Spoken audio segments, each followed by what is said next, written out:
பிதாமகன் படத்துல ஒரு சீன் வரும். ஜெயிலுக்குள்ள ஒரு சாமியார் இருப்பாரு. அந்த சாமியார் எப்படின்னா, வெளியூர்ல போயிட்டு பருப்பு விக்க போவாரு. அப்ப அங்க உள்ள மக்களுக்கு பருப்பு, பாசிப்பருப்பு அப்படின்னு சொல்லும்போது, அது வித்தியாசமா இருக்கும். அப்ப அந்த மக்கள் அத வந்து வித்தியாசமா ஒரு பொருள் அப்படின்னு சொல்லிட்டு வாங்க ஆரம்பிப்பாங்க. அப்படி ஒரு கதை வரும். அது மாதிரி தான் இந்த சீமான். அவரு இலங்கை தமிழில், தூய தமிழில் பேசுறார். மலையாளிகள் தமிழும் இலங்கை தமிழும் ஒன்று போலதான் இருக்கும். அவர் பேசுற தூய தமிழ் பல இளைஞர்களை என்னமோ சங்க காலத்துக்கே இழுத்துட்டு போன என்னமோ கட்டபொம்மன் பேசுற கணக்கா உட்கார்ந்து கேட்கறான் இந்த இளைஞர்கள். என்ன அவன் பேசுறானா கத்துறானா என்னன்னு தெரியல. என்னமோ சொல்லுவாங்கல்ல, கதைக்கிறானா கத்துறானா தெரியல.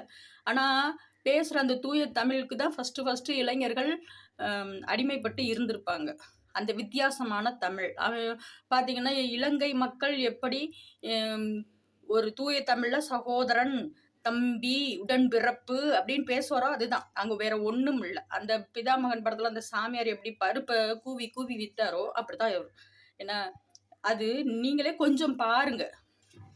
கேடில் விழிச்செல்வம் கல்வி ஒருவருக்கு மாடல்ல மற்றையவை. கல்விதான் மாடுனனுக்கு சிறந்த செல்வம். ஆனால் மாடும் நம் செல்வம். யாரு? நம்முடைய மூதாதை வள்ளுவ பெருமகன். பிரபாகரனே பெரியாரை ஏற்றுக்கொண்டாருங்கிறதே விமர்சனமா இருக்கு. யாருங்க சொன்னது? நான் நாட்டுல இருந்தவங்க. சுபாஷ் சந்திர போஸ் படம் இருந்ததுங்க. எம்ஜிஆர் படம் இருந்தது. எங்க பெரியார் படம் இருந்தது வீட்டுல? எங்க அண்ணன் என்னைக்கு இங்க பெரியாரை பத்தி பேசியிருக்காப்ல? இதைத்தான் என் அண்ணன், என் தலைவன் என் இடத்திலே சொன்னார். பெரியாரின் சிந்தனைகளை படித்து வளர்ந்த பிள்ளைகள், பேரறிஞர் அண்ணா என்ற பெருமகனின் பேச்சை கேட்டு எழுத்தை படித்து வளர்ந்த பிள்ளைகள், தூர தேசத்திலே வாழ்ந்த நாங்கள் போராளிகளாக மாறி நிற்கிறோம்.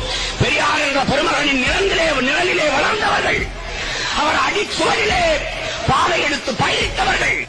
ஏங்க தெரியாம தான் கேக்குறேன், இதெல்லாம் ஒரு பழப்பா? கொள்கை முடிவு கேட்டுக்க.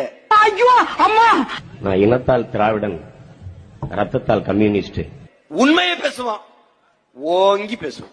என்னை கேள், நான் திராவிடனா மலையாளியா என்றால் நான் மலையாளி என்றுதான் சொல்லுவேன். சத்தியத்தை பேசுவான், அத சத்தமா 7 வயசு மக.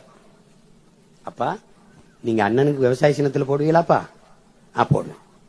கூட நானும் வரட்டாப்பா? சரி வாமா. சின்ன பிள்ளை தானே, நீண்டு பிள்ளை கேக்குது. 4-5 வயசு போகுது. அவன் அந்த அதிகாரி யாரோ சின்ன பிள்ளை தானேன்னு விட்டாரு. இது போய் என்ன செய்யுமா சொல்லுது சொல்லக்கூடாது, ஆனா சொல்லித்தான் ஆகணும் உங்களுக்கு. டக்குன்னு அப்பாவுக்கு முன்னாடி விவசாயத்தை அமைக்கிறது.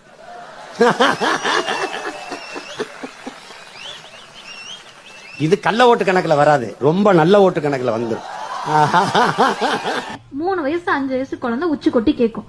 அப்புறம் 30 வயசுல இருக்கிற தடிமாடு மாதிரி இருக்கிறவங்க இந்த கதையை கேட்டு நம்பிக்கொண்டு ஒருவர் பக்கம் இருக்கிறோம்னு சொன்னா அறிவு வளர்ந்திருக்கா வளரலையா? இந்த மனிதன் ஒரு பைத்தியம், முட்டாள்னு இன்றைய இளைஞர்கள் நினைச்சிங்க அப்படின்னா அது மிகப்பெரிய தவறு.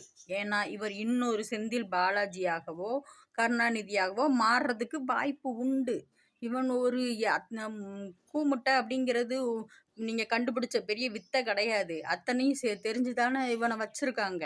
ஏன் அப்படின்னா இவன்கிட்ட இருக்கிற இளைஞர்கள் ஒரு அடியாள் கும்பலாக கூட மாறுறதுக்கு வாய்ப்பு உண்டு. கவனம் மக்களே. ஆனா இவன் வாய் அடக்கிறதுக்கு ஒரு ஆள் இருக்குது பாருங்க.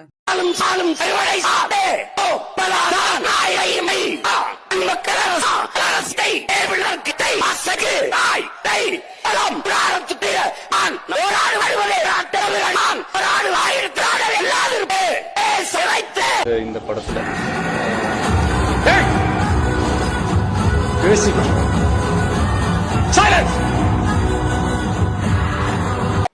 தலை குனிஞ்சு வச்சு